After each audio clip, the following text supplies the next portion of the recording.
빌립보서 3장 17절에서 21절까지 있는 말씀입니다. 형제들아, 너희는 함께 나를 본받으라. 또 우리로 본을 삼은 것 같이 그대로 행하는 자들을 보이라. 내가 여러 번 너희에게 말하였거니와 이제도 눈물을 흘리며 말하노니 여러 사람들이 그리스도 십자가의 원수로 행하느니라. 저희의 마침은 멸망이요 저희의 신은 배요 그 영광은 저희의 부끄러움에 있고 땅의 일을 생각하는 자라. 오직 우리의 시민권은 하늘에 있는지라. 거기로서 구원하는 자 곧 주 예수 그리스도를 기다리노니 그가 만물을 자기에게 복종케 하실 수 있는 자의 역사로 우리의 낮은 몸을 자기 영광의 몸의 형체와 같이 변케 하시리라. 아멘. 네, 오늘 말씀의 제목은 진짜와 가짜입니다. 우리가 살고 있는 세상이 정말 진짜와 가짜가 섞여 있기 때문에 뭐가 진짜고 무엇이 가짜인지 참 구분하기 힘든 세상에 우리가 살아가고 있습니다. 이 빌립보서 3장에 있는 말씀을 함께 살펴보겠는데요. 오늘도 이 말씀을 통해서 하나님께서 주시는 귀한 메시지가 여러분들에게 잘 전달되어지기를 소원합니다. 먼저 오늘 말씀 첫 절을 같이 한번 읽어보도록 합니다. 시작. 형제들아, 너희는 함께 나를 본받으라. 또 우리로 본을 삼는 것 같이 그대로 행하는 자들을 보이라. 아멘. 나를 본받으라. 이게 사도 바울이 권면합니다. 어떻게 들으면 참 교만한 말 같습니다. 나를 본받아라. 근데 사실 뒤집어서 생각을 해보면요, 목회자가 성도들에게 성도 여러분 저를 본받으십시오 이렇게 말을 할 수 있다는 거, 자신 있게 이렇게 말할 수 있다는 거, 참 어떻게 보면 필요한 말이라고 저는 생각해 보았습니다. 목회자가 어떤 사람입니까? 신앙생활을 하고 있는 성도들에게 먼저 목회자는 자기가 먼저 그 길을 걸어가면서 하나님과 교제하고 기도하면서 체험했던 것들, 자기가 보았던 것들, 신앙의 오솔길을 걸어가면서 만났던 여러 가지 일들, 사건들, 이런 것들을 성도들에게 묘사하고 가르치고 내가 걸어가 보니까 이렇더라, 이것을 설명해 줄 수 있는 사람이 전 목회자라고 저는 생각합니다. 그런 의미에서 목회자는 이 말을 성도들에게 여러분들 저를 본받으십시오 이렇게 자신 있게 이야기할 수 있어야 되지 않을까, 또 그렇게 생각을 해 보았습니다. 사도 바울은 이 말을 자주 했습니다. 성도들에게 나를 본받으라고. 이 말 속에는 두 가지 의미가 담겨 있는 것 같습니다. 먼저 자신이 예수님을 닮아가고 있다는, 성도들은 나를 본받고 나는 누구를? 예수님을 닮아가고 있다. 사도 바울의 삶의 목표가 무엇입니까? 예수님 닮아가는 것이 그의 인생의 목표였습니다. 그리고 또 두 번째는요, 나를 닮아라, 나를 보고 배우라 이렇게 이야기한 것은 사람들은 주변 사람들에게 영향을 잘 받을 수밖에 없습니다. 혼자 살아가는 사람은 없습니다. 함께 살면서 누군가에게 영향을 받게 됩니다. 특별히 우리가 신앙생활을 할 때 중요한 것은 이 신앙생활이 교회를 중심으로 이게 이루어져 가는데요. 교회에서 함께 신앙생활을 하는 사람들에게 영향을 많이 받을 수밖에 없습니다. 그러니까 교회에서 좋은 신앙의 모델이 있는 것이 참 중요합니다. 물론 우리가 예수님을 닮아가야 하지만 눈에 보이는 예수님을 닮고 있는 누군가가 내 옆에 있다면 그분을 통해서 이렇게 우리가 그것을 따라하고 본받고 이렇게 하는 더 효과적이라는 것입니다. 예수님은 지금 부활하셔서 승천하셔서 하나님 곁에 계시고요. 대신 그 예수님을 닮은 누군가가 내 옆에 있다면 그분을 통해서 예수님 닮아가는 것이 훨씬 더 빠르고 효과적이고 또 그것이 더 좋다는 것입니다. 사도 바울은 이런 의미에서 나를 닮아라, 이렇게 두 가지 의미로 빌립보 교회 성도들에게 이렇게 권면을 하였던 것 같습니다. 사실 지금 빌립보 교회 안은 분쟁이 지금 벌어지고 있었습니다. 이 분쟁의 원인은 교만과 시기심 때문이었습니다. 그래서 이 문제를 해결하기 위하여 사도 바울은 그 해결책으로 처방책으로 겸손함을 소개하였습니다. 먼저 겸손의 끝판왕 되시는 예수 그리스도, 그리고 겸손의 왕 예수님을 닮아 있던 사도 바울, 디모데, 에바브로 디도, 이 모델들을, 겸손의 샘플들을 이렇게 소개해 주셨습니다. 그러니까 어떻게 보면 겸손의 왕이신 예수님은 부활 승천하셔서 그들 눈에 보이진 않습니다. 원본은 하늘에 가 계시고요. 그 원본 대신 우리의 주님께서 이 땅에 무엇을 남겨두었습니까? 카피본들, 예수님을 복사한 그런 사람들을 세워 놓으셨습니다. 그 복사본 중에 하나가 바로 사도 바울입니다. 사도 바울을 보면 예수님을 볼 수가 있습니다. 예수님이 저런, 왜냐하면 사람들은 시청각에 예민합니다. 그냥 뜬구름 잡는 이야기보다는 내 눈에 보이는 거, 이 보고 듣는 것이 참 중요합니다. 그래서 내 눈앞에서 예수님 닮은 사람들, 그런 사람들이 있느냐 없느냐, 참 우리 신앙에 아주 막대한 영향을 끼치게 됩니다. 그런 면에서 어떻게 보면 우리가 다 예수님을 믿는 사람들인데요, 우리들은 다 예수님의 복사본들입니다. 여러분들 저 이 말에 동의하십니까? 네. 이제 2023년도가 몇 주 남지 않았습니다. 올 한 해를 정리하면서 많은 것들을 우리가 정리해야 할 텐데요. 생각해 볼 중요한 주제가 올 한 해 나는 예수님을 얼만큼 닮았는가? 얼만큼 닮아갔는가? 나는 예수님의 모습을 얼만큼 카피하였는가? 이 부분을 한번 생각해 보려고 합니다. 여러분들 많이 카피하셨습니까? 우리 사람들은 명품 참 좋아합니다. 그러니까 경제가 아무리 어려워도요, 세계 명품 시장은 지금도 나날이 성장하고 있다고 합니다. 특별히 한국 분들 명품에 대한 사랑 끝이 없지요. 그러니까 명품이 생각보다 비쌉니다. 항상 생각보다 동그라미가 하나 더 붙어 있습니다. 비쌉니다. 그러니까 너무 비싸기 때문에 사기가 엄두가 나지 않습니다. 어떤 분은 뭐 몇 달치 월급을 모아서 그거 하나 산다는 그런 분 이야기를 제가 들어봤습니다. 사놓으면 좋다는 것입니다. 그래서 저는 이해할 수가 없지만 명품 사랑이 대단합니다. 그러나 명품이 너무 비싸기 때문에 명품은 사지 못하고 그 뭐 짝퉁이라고 하죠. 짝퉁을 사서 그 대용으로 쓰시는 분들도 있습니다. 근데 요즘 짝퉁이라고 해서 이런 무시할 것이 아니라 그 짝퉁 시장, 가품, 가짜 상품을 만드는 것도 그 퀄리티가 요즘 상당히 높다는 거 여러분 알고 계십니까? 물론 편하게 티나게 그런 짝퉁이 있고요. 정말 정교하게 만들어진 그런 짝퉁들이 있고요. 이 짝퉁의 천국인 그 중국에 가면 짝퉁 시장도 등급으로 나눠져 있다고 합니다. 최상위 등급은요, 정품과 거의 비교할 수 없을, 구별할 수 없을 정도로 아주 정교하게 만든다고 합니다. 최근에 어떤 뉴스를 봤는데요, 이 롤렉스 이 시계, 뭐 명품 시계입니다. 전문가도 속는다고 합니다. 얼마나 정교하게 만드는지. 저 시계에 보면 저 초침을 그 세라믹이라는 어떤 재료로 만든다고 합니다. 이게 이제 도자기 만드는, 그러니까 이 도자기가 몇 천도의 온도에서 이것이 이제 만들어지는데요. 저 롤렉스 시계의 초침이 그렇게 만들어진다고 합니다. 아주 그 비싼 재료를 가지고 도자기 굽듯이 2000도, 3000도 올려서 그래서 초침 하나를 그런 정성으로 만드는데요. 나중에 저 가짜 롤렉스 시계를 열어서 확인해 보니까요, 그 가품도 그와 같은 과정으로, 똑같은 과정으로 그렇게 만든다고 합니다. 그러니까 이 구별을 할 수가 없는 것. 일반적인 사람들은 구별할 수 없을 정도로 그렇게 만듭니다. 제 친구가 중국에 1년에 한 두세 번 이렇게 왔다 갔다 합니다. 중국에 신학교가 있어서 그곳에 가서 중국 사람들 대상으로 강의를 하고 뭐 갔다 오는데요. 갔다 올 때마다 중국 그 짝퉁 시장에 가갖고 물건을 사갖고 저희들에게 나눠줘요.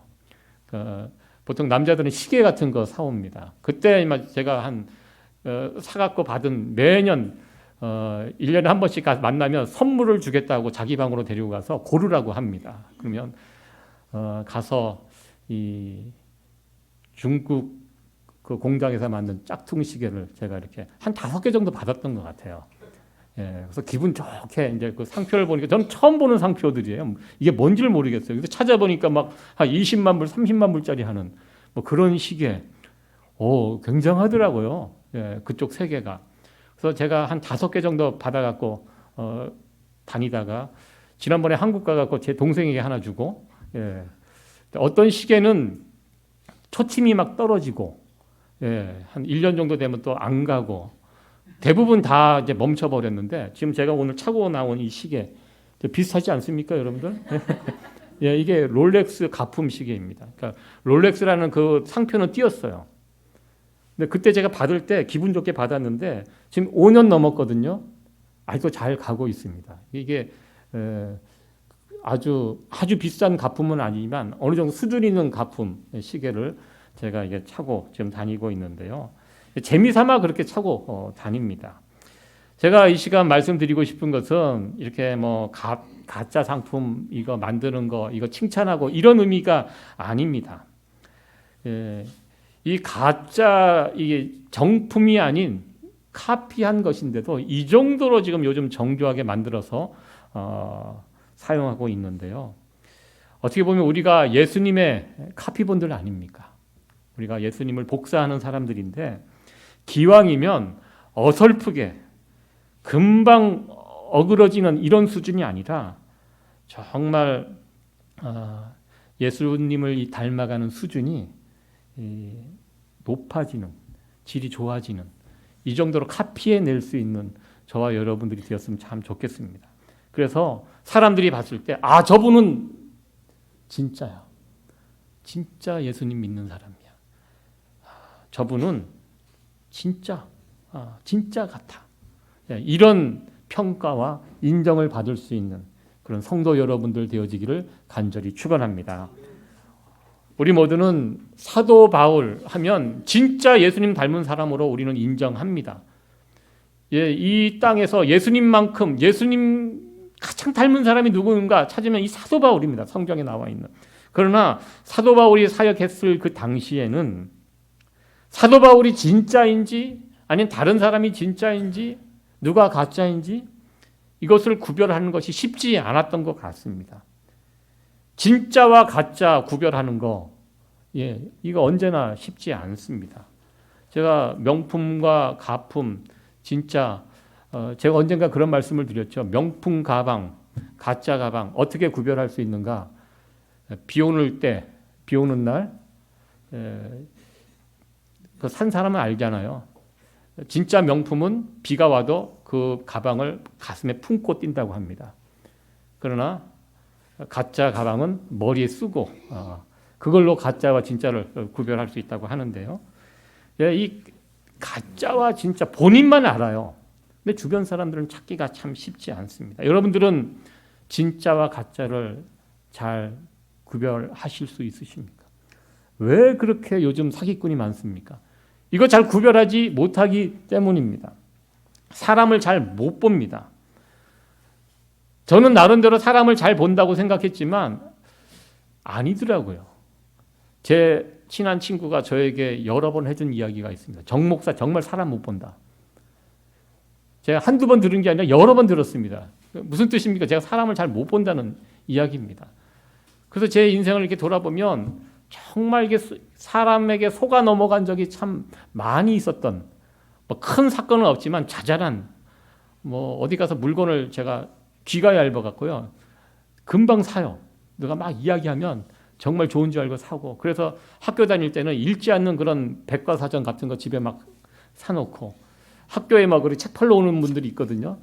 그 얘기 듣고 있으면 이거 빨리 사야 되는 그래서 급하게 사서 매달 월부로 이렇게 돈 내고 나중에는 읽지도 않고 이런 일들이 좀 많이 있었습니다.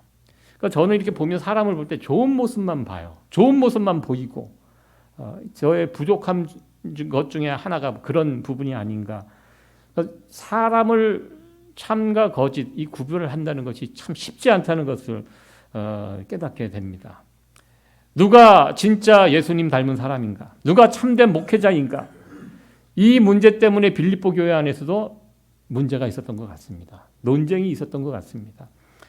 사도 바울은 이것을 어떻게 구별할 수 있는가? 진짜와 가짜를 구별할 수 있는 시금석이 있다. 이렇게 알려주고 있습니다. 그것이 18절 말씀입니다.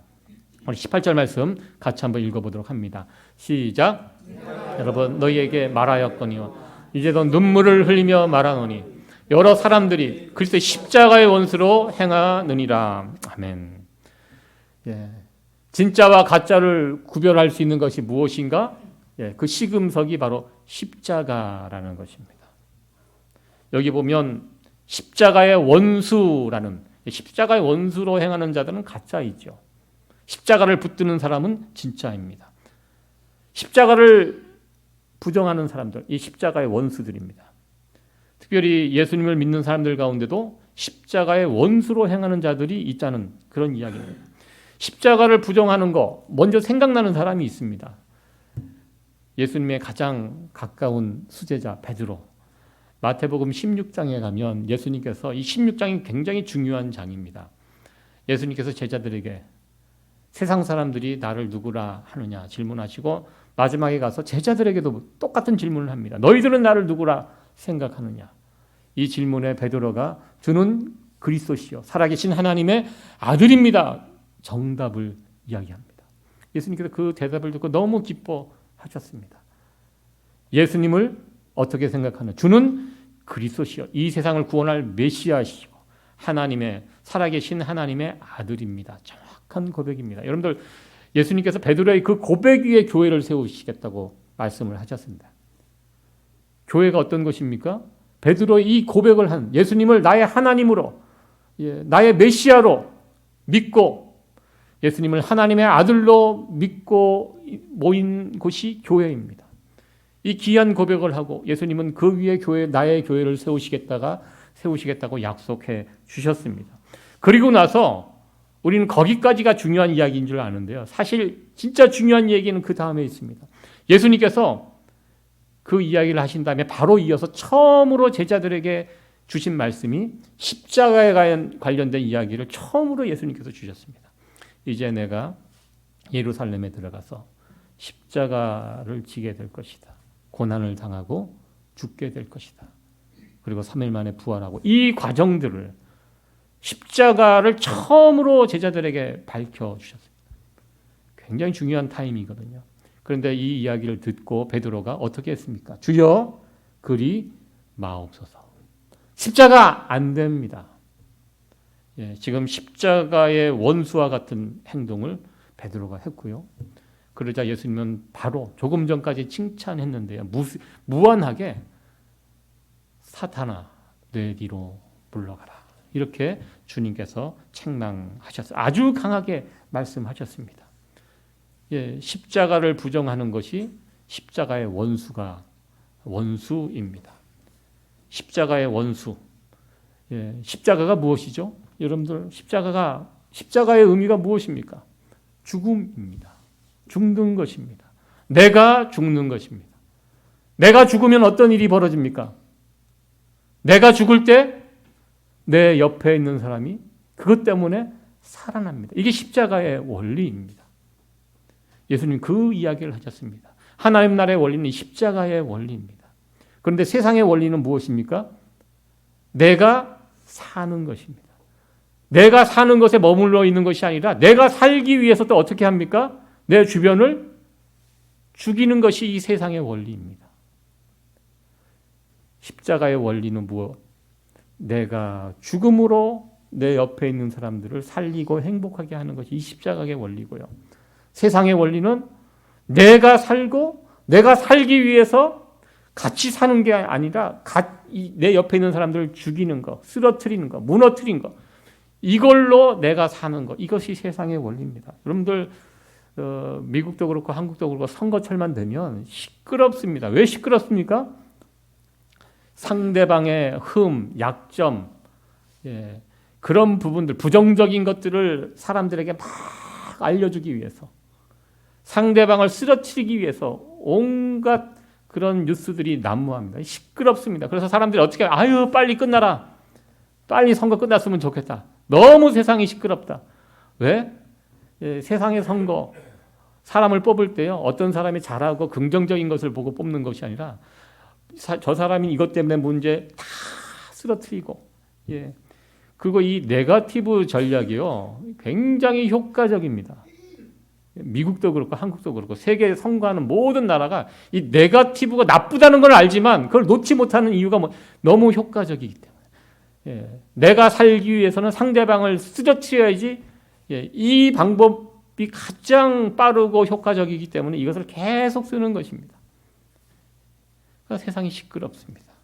그러니까 세상의 흐름은요. 세상의 정신은 그와 같은 것입니다. 그러니까 십자가의 원수와 같은 그런 짓을 합니다. 그러나 교회는 어떤 것입니까?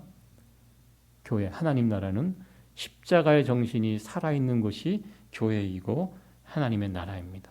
사도 바울은 지금 이것을 호소하고 있습니다. 왜 교회 안에 문제가 자꾸 생기고 분쟁이 생깁니까?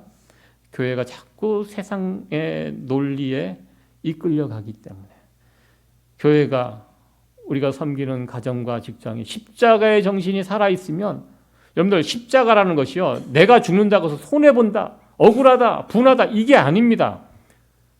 우리 하나님은 알고 계십니다. 사람이 어떨 때 가장 행복하게 사는가.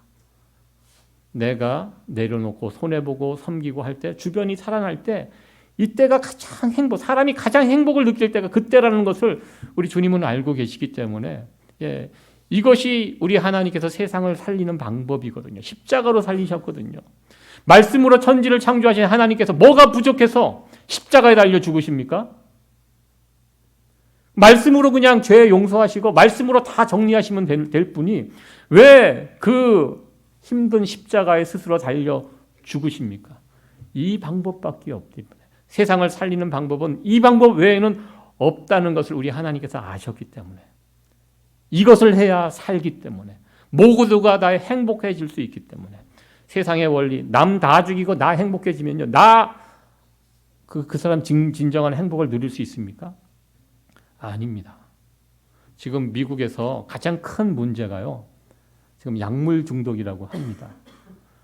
교통사고, 총기사고 다 합친 것보다 약물로 죽는 숫자가 훨씬 많아졌다고 합니다. 지금 펜타놀이라는 그 무서운 약품이 나왔는데요. 거기 한번 빠지면은 못 헤어난다고 합니다. 지금 10만 명이 넘었어요. 그것 때문에 죽는 사람이요. 지금 굉장히 큰 사회, 올해 지금 2023년도에 가장 무서운 문제가 지금 약물 중독이라고 합니다. 그 약물을 하시는 분들 이야기를 들어보면요. 몸이 아픈데요. 그거 맞으면 너무 행복해진대요. 안 아프대요.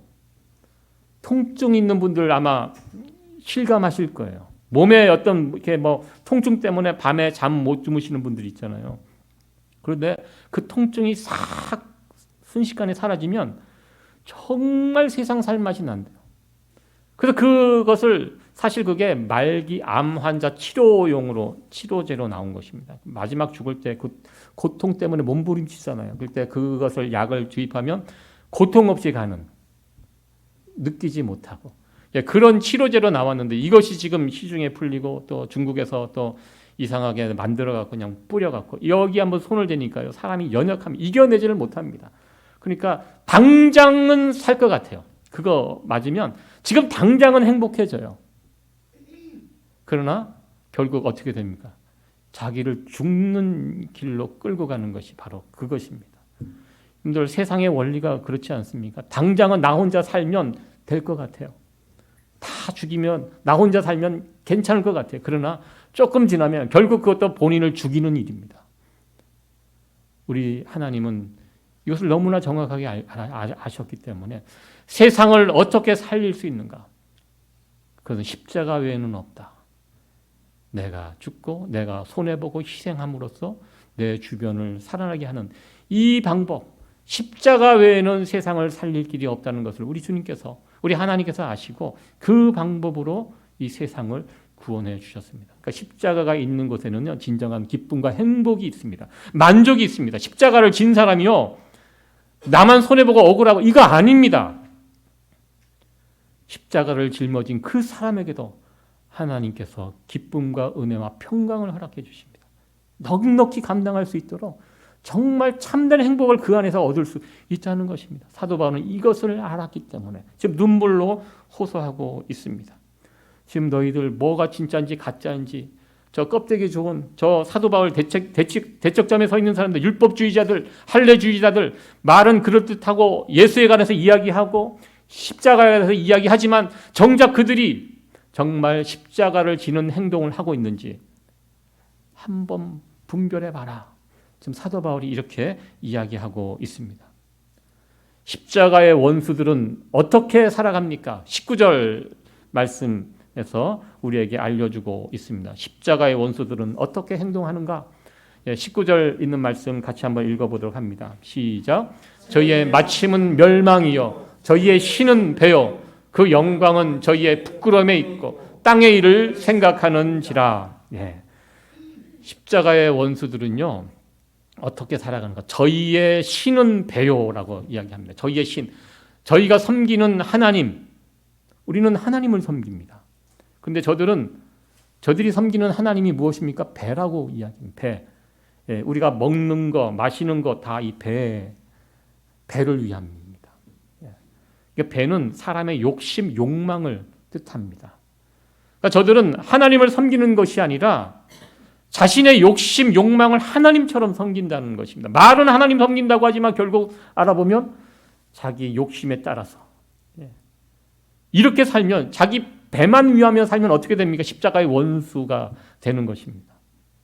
또한 그들은 땅의 일을 생각하는 자들입니다. 하나님의 뜻보다는 지금 당장 눈앞에 보이는 이익, 그것만 쫓아서 살아갑니다.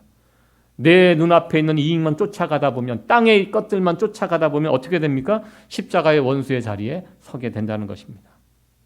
이렇게 배만 위하고 땅의 일만 바라보면서 살면 어떻게 됩니까? 그 다음 떨어지는 것은 영적인 일에 분별력이 떨어집니다. 그래서 어떻게 됩니까? 저희의 부끄러움에 있고 영광, 부끄러운 일을 하면서도 그게 영광된 일이라고 판단을 못하는 지경에 떨어지게 된다는 그런 말씀입니다. 이렇게 자기 배만 위하고 눈앞의 이익만 그렇게 쫓아 살다 보면 영적인 감각이 둔해져서요, 부끄러운 짓을 해도 부끄러움을 몰라요. 제가 최근에 한국의 어느 교단에서 총회장입니다. 총회장이, 이 총회장은 그 교단 전체를 대표하는 아주 높은 자리입니다. 그 총회는 대한민국 그 장로교를 대표하는 하나의 총회입니다. 많은 교회들이 그 총회에 소속이 되어 있습니다. 그 교회가 몇 년 전에 교단법으로, 총회법으로 교회 목회자 세습을 반대하는 그 법을 처음으로 만든 총회입니다. 앞서가는 총회이죠. 법을 만들어 놨는데 그 총회 소속 가운데 가장 큰 교회가 아들 목회자에게 세습을 해버렸습니다. 법을 어기고. 그것 때문에 그 총회가 난리가 났습니다.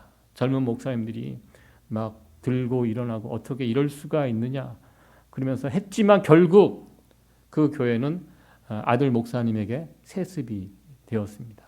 사실 여러분들 미국 교회는 목회자 아들에게 세습되고 이런 부분 어떻게 생각하십니까? 그런 법 자체가 미국은 없습니다. 그리고 미국은 많은 목회자들이 아들에게 교회를 이렇게 자연스럽게 물려줍니다. 근데 그것에 관해서 미국 교회 성도들은 불만을 갖지 않는 것 같아요. 좀 이렇게 한국 사람들과 좀 다릅니다. 미국은 학교, 특히 대학교도 아들이 이제 총장으로 이렇게 물려봐서 이렇게 이사장 이렇게 오면 그거 가지고 뭐 잡음이 일어나지 않아요. 어떻게 생각하냐면, 아버지를 이어서 아들도 대를 이어서 우리를 위해서 봉사하고 섬겨주시는구나. 고마워합니다. 미국의 분위기는 그런 분위기가 좀 있는 것 같습니다. 근데 한국은 좀 분위기가 조금 달라요. 아니, 좀 많이 다릅니다. 왜 사람들이 어떻게 바라보냐면 한국의 그 큰 교회 목사님들, 당회장은 누리는 것이 많은 것 같아요. 그러니까 또 해먹으려고 해먹는다는 개념을 가지고 봐요. 한국은. 근데 미국은 그렇게 바라보지 않아요. 그래서 미국은 특별한 그런 법이 없습니다. 알아서 합니다. 알아서. 근데 한국에서는 이것이 너무 문제가 되니까 법으로 아예 그렇게 막아놨어요. 아들에게 교회를 불려주지 못합니다. 법으로 이렇게 딱 했는데요. 왜냐하면 교회가 한동안 뭐 세습 문제가 굉장히 시끄러웠거든요. 그 교단은 이렇게 앞서서 법을 내놨는데요. 법이라는 것이 지나고 보니까 괜히 법을 만들었다는 생각이 들어요. 왜냐하면 법을 만들면 세워진 법 다음에 뭐가 또 나옵니까? 한국 사람들 머리 좋거든요. 목사님들 머리 좋아요. 법 다음에 편법이 나와요. 기가 막힌 법들이 나옵니다. 그러니까 법에만 걸리지 않으면 돼요. 그러니까 나중에는 어떻게 하냐면요. 교회를 저 옆에다가 큰 땅을 사갖고 큰 교회를 집니다. 그리고 아들 목사님이 그리로 가는 거예요. 이 교회로 안 왔기 때문에 세습이 아닌 거예요. 법으로. 기가 막히죠? 예. 옆으로 가요. 그런 교회가 있습니다. 한국에서 한참 이 서울가 분당이었잖아요. 분당에 교회들이 막 들어갈 때 큰 교회, 어마어마한 교회를 져서 아들이 거기 가서 당회장을 하고, 이 교회 이렇게 세습하는 거 아니잖아요. 그렇게 또 그 편법을 이용해서 또 가게 되고요. 또 어떤 교회는 재미있습니다. 얘기 들어보면 사이즈가 비슷한 큰 교회가 목사님들끼리 네 아들이 우리 교회, 내 아들이 네 교회 이렇게 교차 가는 그건 사이즈가 정확하게 비슷해야 돼요. 이렇게 또 그 법을 또 이렇게 이용해 갖고 그렇게 가는 그런 일들이 막 있습니다. 그러니까 저는 생각해요. 법을 괜히 만들었다.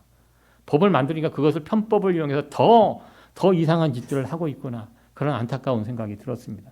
그런데요, 그 총회장 되시는 목사님이 그 세습한 교회에 와갖고 성도들 앞에서 무슨 설교를 하는 그런 시간이었던 것 같습니다. 근데 그 앞에서 성도님들에게 사과를 하시더라고요. 우리 총회가 괜히 쓸데없는 법을 만들어서 우리 성도들, 이 아들 목사님을 그렇게 사랑하고 모시고 싶어 하는데 여러분들 마음에 상처를 준 거에 대해서 너무너무 죄송합니다. 총회장이 되어서 정말 지나고 보니까 이 법 괜히 이게 쓸데없는 법, 나쁜 법을 만들어 갖고 여러분들의 마음을 상하게 한 것 죄송하고 사과한 그 설교문 메시지를 제가 이게 보면서 깜짝 놀랐습니다.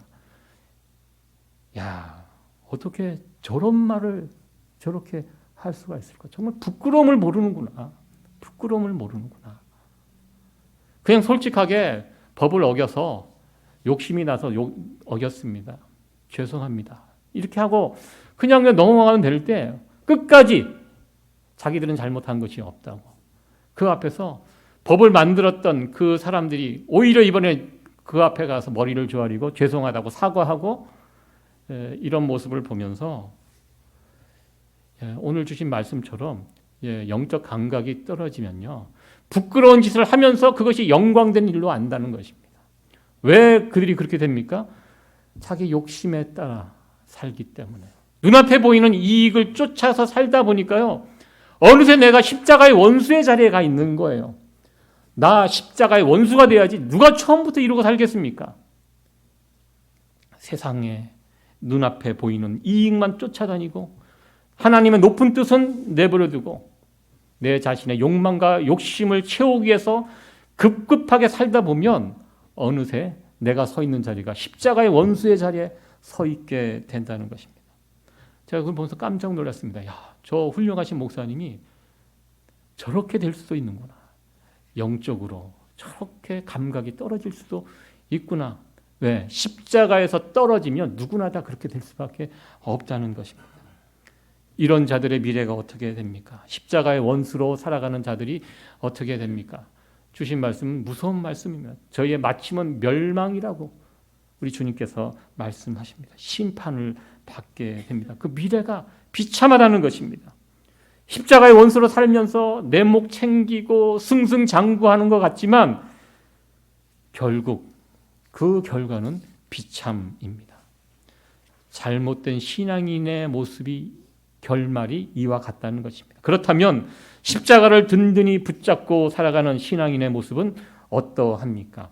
20절과 20절에 있는 말씀입니다. 같이 한번 읽어보도록 합니다. 시작. 오직 우리의 시민권은 하늘에 있는지라 거기로서 구원하는 자 곧 주 예수 그리스도를 기다리노니 그가 만물을 자기에게 복종케 하실 수 있는 자의 역사로 우리의 낮은 몸을 자기 영광의 몸의 형체와 같이 변케 하시리라. 아멘.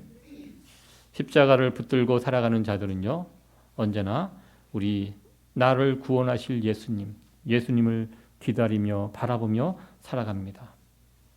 그 예수님을 기다리며 소망하며 살아가는 자들의 미래가 어떻게 됩니까? 십자가의 원수들의 미래는 멸망이요 심판입니다. 그러나 십자가를 붙들고 살아가는 자들의 미래는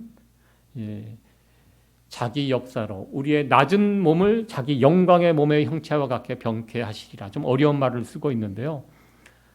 우리의 낮은 몸, 이렇게 낮은 몸이라고 표현을 하고 있습니다. 낮은 몸을 변하게 하신다. 영광의 몸으로. 우리가 주님 만나는 그날 이제 부활의 영광을 누리게 된다. 이 말씀을 하고 있는데요. 지금 우리가 이 땅에 살아가는 저와 여러분들은요, 우리의 몸이 다 낮은 몸입니다. 낮은 몸이 있고 높은 몸이 있습니다. 영광의 몸이 있습니다. 이 땅에서 살아가는 우리들의 몸은 다 낮은 몸들입니다.